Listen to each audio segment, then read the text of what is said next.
They are the unlikely sporting heroes in a country ripped apart by conflict. هاي النتائج نحن اللي حققناها مو إنجاز إعجاز. Syria is in the midst of a bloody civil war, but the national football team is trying to send a message it hopes can transcend political and religious differences. حياة بدون أمل ما فينا نعيش. خلال الحرب هاي عم نحاول نلعب كرة قدم. I'm following the team as they compete for a place in football's biggest tournament, the World Cup. Some Syrians refuse to support the team because it's associated with the Assad regime. But for others, even those who fled Syria in fear of their lives, the team is a symbol of national pride. الرياضة ما لها علاقة بالسياسة. إذا لعبت سوريا ضد أي بلد أنا من جوا من قلبي لازم أشجع سوريا يعني. The team has defied the odds by beating some of Asia's biggest and best. Now they're on the road again, competing for so much more than just football glory. بقول رغم الجراح رغم الألم عم نحسن نقدم شيء بس ليسعدهم ليسعد كل السوريين.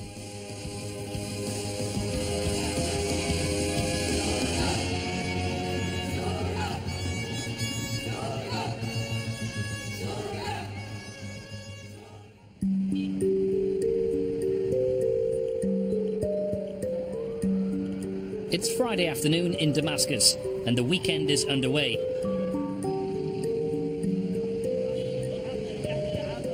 Prayers in the morning, and like so many places around the world, football in the afternoon. Very nice to meet you. It's here that I meet Tariq Jaban, assistant coach of Syria's national team. I'm joining him as he watches a low-key fixture in Syria's Premier League, which is also attempting to carry on despite the conflict. Syrian football fans have much to cheer about right now. Their national side has performed beyond expectations as they try to qualify for next year's World Cup in Russia. Economic sanctions mean the country, and therefore football, has little money. What cash there is comes from the Assad government, keen to use football to give the impression of a united, functioning state. Syrian player need somebody to support him. Our federation, our government. Now our equipment, our condition is not what we want. Syrian government officials are keen to show us that football is flourishing. Let's go and meet the man. We can learn more about this. It's half-time, and Tariq introduces me to his boss, the head coach of the national football team, and the man responsible for their recent good results. You beat China 1-0, you drew with South Korea. There's a real opportunity here for Syria to go to a World Cup. هاي النتائج نحن اللي حققناها مو إنجاز إعجاز. أنا برأيي ما قدمناه هذا بدل على الروح العالية اللي بتمتع فيها نحن لاعبينا ونحن كشعب سوري. Do the players now believe, do they have the belief in their hearts that they can qualify for the World Cup? بكرة القدم ما في شيء مستحيل. ما زال في حياة في أمان رغم الظروف الصعبة. بإذن الله نحن حنعمل المستحيل. Syria's President Bashar al-Assad wants the perception to be that his country is returning to normal, and sport helps with that aim. But regardless of his intentions, it's clear that sport, that football, coming back to Syria provides the people with a chance to forget about their worries, at least for 90 minutes. After 6 years of war, more games are being played, and fans are slowly returning. But football is only possible in government-held areas, and not in large swathes of this country outside the regime's control. This season is interesting because all Syrian people want to come back for stadiums, want to support teams. I think it's 2-2 at the moment. We'll see if anyone can get a late winner. I think this first time in this field, two teams score 4 goals, because all games in this field finishing 1-0. There's another one. 3-1, 3-2. 3-2. we saw the all games in this field finishing 1-0, 0-0, 1-0, 0-0. This first time maybe 5 goals. 5 goals because maybe you are coming for the first time. It's BBC's fault. We should come every week.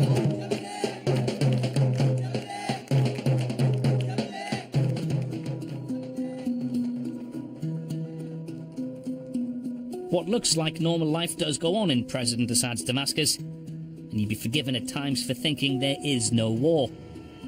That's how Syria's leader wants it. Here on the east side of Damascus, we're at a football field that's been hit in the past by mortar fire. Very few of the national team play in Syria, but 5 star players are here training with their local club side.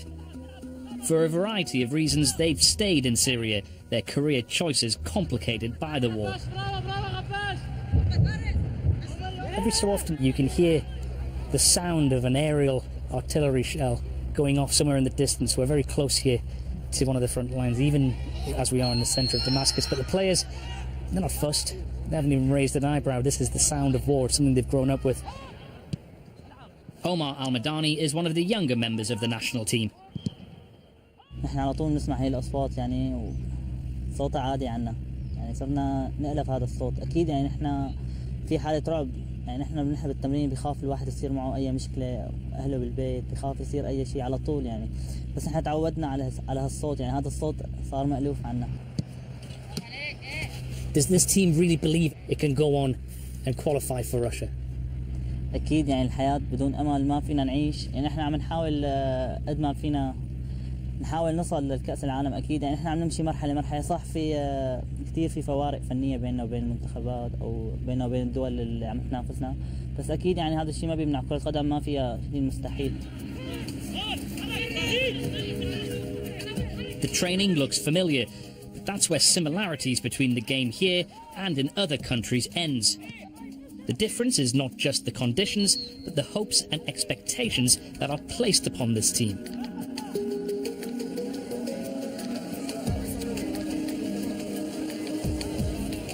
There is no part of life in Assad-controlled Syria untouched by the regime. Every facet of society, especially where there is success, such as with the national football team, is presented as a sign of a functioning state. But the illusion is easily shattered. We were filming at a market, and when we heard a very loud explosion nearby, and there are reports that a number of people have been killed, so we're going now to see if we can find out what's happened and see what damage has been caused. 2 devices have detonated. One by the roadside, another by a suicide bomber targeting mainly Shia pilgrims visiting from Iraq. All of a sudden, I'm a war reporter. Our correspondent Richard Conway is at the scene. This is the largest attack to hit Damascus in some time. A suicide bomber detonated his device in this commercial district in the centre of Damascus, killing at least 40 people, injuring dozens more. Working as a sport correspondent means you simply don't see devastation like this. The number of people killed rose over time to 74. The experience is a shocking and a harrowing insight into the painful realities of life in Syria. What before had been just words about the conflict, war and bombings was now very real in my mind. I'd come to Syria to find out how football could possibly thrive and matter in a time of war. But right now that question seemed more difficult to answer than ever. Okay, this is important medals for my life is for Asian Cup under 19. Tarek has devoted much of his life to Syrian football. We won the 2-1. And in this box are the medals that prove it. This is you, yeah? Yes, With the captain's yes, armband. Yes, number 5. Yeah. But that was before the war. Now, it's many players now in our national team, but I am... So now you're their coach? Yes. So you've gone from playing with them to now. Today, the majority of the most talented players look to play abroad.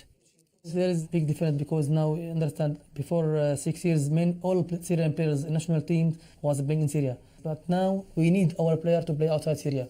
I think who play inside I think his level is not good for future. And look at that. This is for you and your group. Oh, that's very kind. You baked us a cake.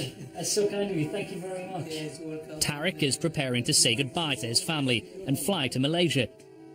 Sanctions and the war mean this team must play its home games on neutral ground. A 14,000-kilometre round trip awaits.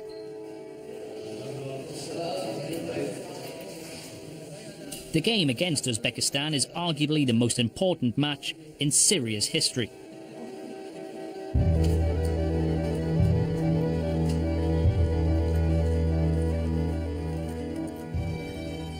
There is political capital for the Assad regime in the team's success.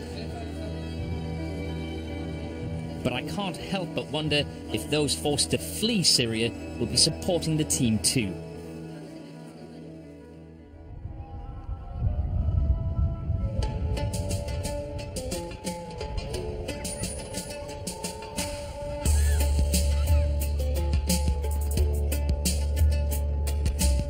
Nearly 5 million people have sought refuge abroad from the Syrian civil war. 80,000 of them are here in the Zaatari camp in northern Jordan. Just a few kilometres from the Syrian border, it's a living, breathing testament to the human cost of war.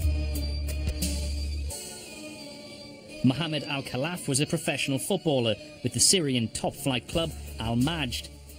But when his brother was killed by a shell which hit their house, he, together with his family, escaped over the border to Jordan. Like many here, he is angry. هذا الغضب يعني كل السوريين شعروا فيه وانا شعرت فيه كثير يعني مو شوي كل السوريين غضبانين يعني من هذا الاشي اللي صار بس يعني نحن بدنا نرضى بالامر الواقع بدنا نتاقلم يعني هاي مو ارادتي ولا باراده اي احد هاي شعوب عم تتدمر ونحن بنتمنى ما يستمر هذا الاشي. Mohammed is beginning to get his football career back on track and still supports the national team. الرياضة ما لها علاقة بالسياسة. إذا لعبت سوريا ضد أي بلد أنا من جوا من قلبي لازم أشجع سوريا يعني أنا معاها وبتابعها وكل أخبارها وحتى استدعاء اللاعبين وكله أنا لازم على متابعة فيه وأكثر أصدقائي عم بتابع المنتخب السوري. Issam Al-Masri is just 22 and considered the best player in camp. The medals he has here are all from playing football inside Zaatari. He was a young talent with professional side Al-Shola in the city of Dara, but in 2012 he fled with his family. Like Mohammed, he is trying to resurrect his career. He coaches the children here in the camp. He admits to me, like many, it's hard for him to talk openly. كل واحد أي واحد بده يكتم اللي جواه يعني صارت الحرب وطلعنا لهون تهجرنا من أوطاننا فيعني وجينا لهون على الأردن وقعدنا في مخيم الزعتر وتأقلمنا فيه. The guarded language used even here in the refugee camp makes it clear just how fearful people are of talking about politics. But still, like Mohammed, Issam supports the national side. طبعا بعيد عن الحرب وبعيد عن كل شيء عم بيصير بسوريا طبعا أنا مع منتخبي مع منتخب السوري بشجعه وبتمنى أنه يطلع النهائيات أكيد.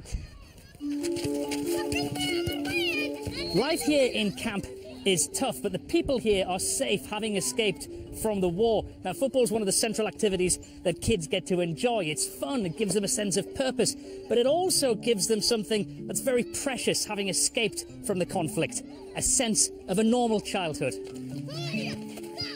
What's your favourite team? Real Madrid. Real Madrid. What about England? Do anyone like an English team? Manchester United. Juventus, that's it. What about, well, black and white, what about Newcastle United? Who's heard of Newcastle United? That's my team. Newcastle. Show me your name. You're Ronaldo. You're like a mini Ronaldo. Who are your favourite players in Syria? Your Syrian players? اللاعب السوري المفضل عندي. Sama. Why does everyone like Sama so much? لأنه هداف الدوري السعودي. هداف الدوري السعودي. I had wondered how much these children would know of Syrian football, but clearly the players are heroes. Football matters because of the hope it can provide. Even here, amongst those displaced by civil war and who have lost loved ones to the regime, I got a strong sense of a love and pride for their country that rises above politics and endures in spite of the suffering. It feels as though the country's football team provides people with a safe focus for those feelings.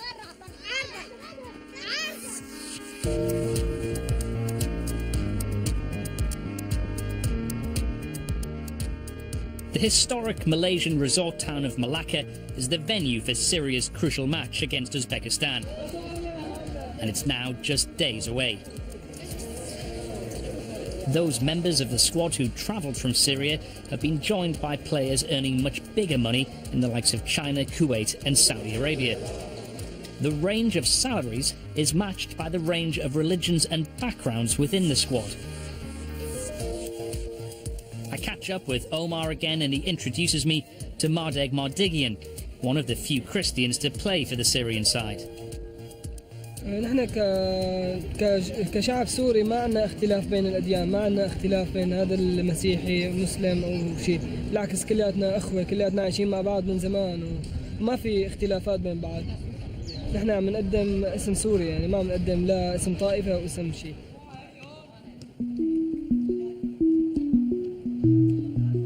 Of course, more controversial than religious differences are political ones. The side has long been multi-faith, but for this important match, a first.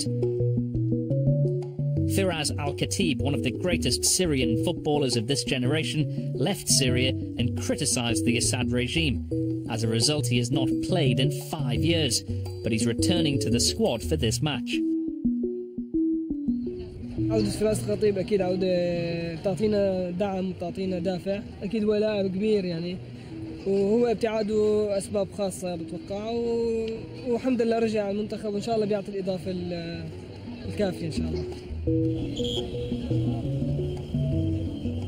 Beyond funding, the extent to which the Assad government is involved in team affairs is unknown. The mix of faiths and now politics within the squad certainly sends a message that the regime wants heard. Syria can come together, at least for football. But many former players haven't returned. Before the war, Mohamed Al-Ibrahim represented Syria 31 times. The conflict forced him to pursue his career abroad. He's been asked repeatedly to play again for the national team, but so far has not, for what he describes as personal reasons. احنا بنفتخر وبنعتز ببلدنا يعني وما بنتخلى عنها، بس دائما يعني الانسان ايام بيتعرض لظروف قاهرة بتكون يعني خارج ارادته، بيمتنع فيها عن شغلات كثير بيحبها. وانا المنتخب يعني هو بالنسبه لنا هو يعني هذا وطننا وبنحبه وبنعشقه، بس ظروفنا يعني هي اللي ما سمحت بي انه انا اكمل مع المنتخب. قلبنا معاهم، بتمنى لهم التوفيق وبتمنى التوفيق للاعبين. Politics is probably not on the minds of the national team players as they arrive at the stadium for their game against Uzbekistan. Right now they are dealing with another P, pressure. With their past performances and with all this talk of their success, expectation rises amongst their fans. هو منتخب البلد يعني ما بيمثل حدا، بس منتخب البلد ولازم نشجعه يعني، ولازم نعطيه شيء للمنتخب، شيء انه يلعب منيح. ان شاء الله هلا نتأهل ونفوز 2-0 باذن الله. There are about 100 Syria fans in the stadium. The country's footballing ambitions now rest on the shoulders of these 11 players.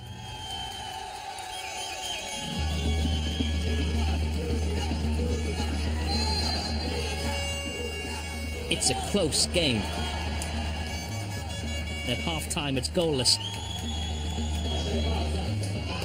In a sports club in Damascus, the tension is palpable as fans watch the game head towards the final minutes. A win here is absolutely crucial to Syria's World Cup hopes. Then, in the final minutes, returning star Firas Al-Khatib is fouled and wins a penalty. Omar Krabin scores, and Syria have a famous victory.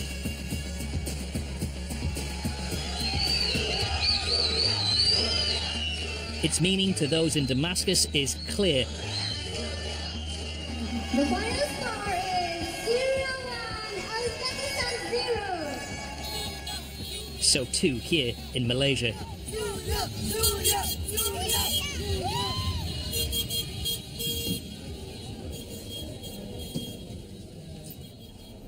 وفزنا وتحققت أمنيات السوريين. أن هذا الفوز مؤلي، أن هذا الفوز لكل السوريين.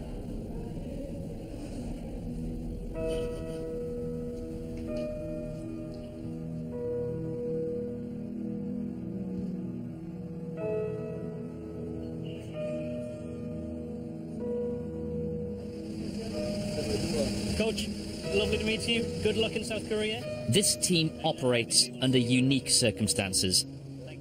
They have a real belief they are playing for the Syrian people. The achievements really do seem to transcend both sport and politics. It demonstrates the power of sport and how, even amidst the horrors of a civil war that has ripped Syria apart, it can matter so much to so many.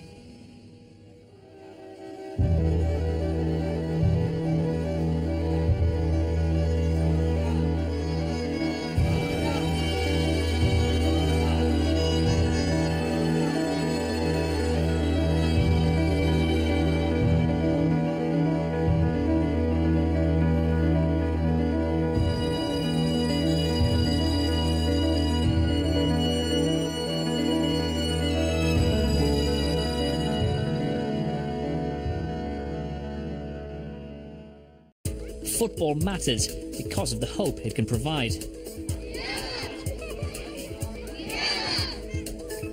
Even here, amongst those displaced by civil war and who have lost loved ones to the regime, I got a strong sense of a love and pride for their country that rises above politics and endures in spite of the suffering. It feels as though the country's football team provides people with a safe focus for those feelings.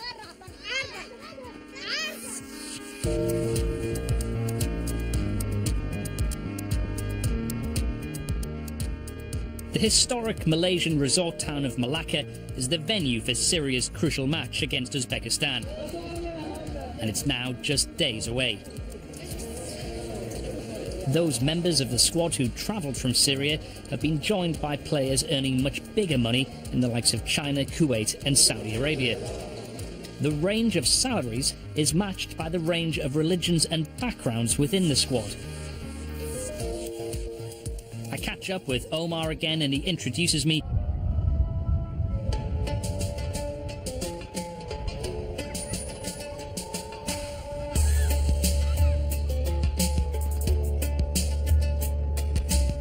Nearly 5 million people have sought refuge abroad from the Syrian civil war. 80,000 of them are here in the Zaatari camp in northern Jordan. Just a few kilometers from the Syrian border, it's a living, breathing testament to the human cost of war. Mohammed Al-Khalaf was a professional footballer with the Syrian top-flight club Al-Majd. But when his brother was killed by a shell which hit their house, he, together with his family, escaped over the border to Jordan. Like many here, he is angry. هذا الغضب يعني كل السوريين شعروا فيه وانا شعرت فيه كثير يعني مو شوي كل السوريين غضبانين يعني من هذا الاشي اللي صار بس يعني نحن بدنا نرضى بالامر الواقع بدنا نتاقلم يعني هاي مو ارادتي ولا باراده اي احد هاي شعوب عم تتدمر ونحن نتمنى ما يستمر هذا الاشي. Mohammed is beginning to get his football career back